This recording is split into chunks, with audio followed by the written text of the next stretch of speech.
Salut, prieteni! Avem o vreme caniculară astăzi la Iași, dar totuși am pregătit o livrare, o extra livrare spunem noi.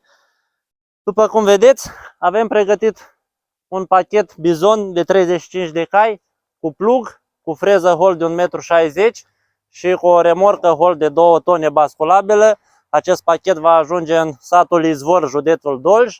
De asemenea, avem pregătit și un tocător de resturi vegetale de 2 metri, un GK200, pentru tractoare de peste 70 de cai, care va ajunge la o fermă din județul Brăila pentru curățarea pajiștilor, unde au ei animalele.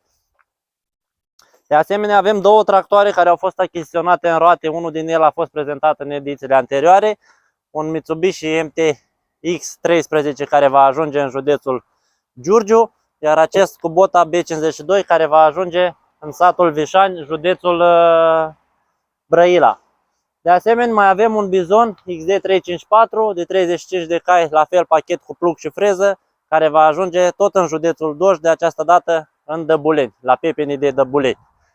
Nu în ultimul rând, avem și o încărcare pentru județul Suceava, în satul Slătioara. De această dată clientul a optat pentru pachetul cu greblă, cu cositoare și cu baloteră, după cum vedeți sunt pregătite pentru încărcare.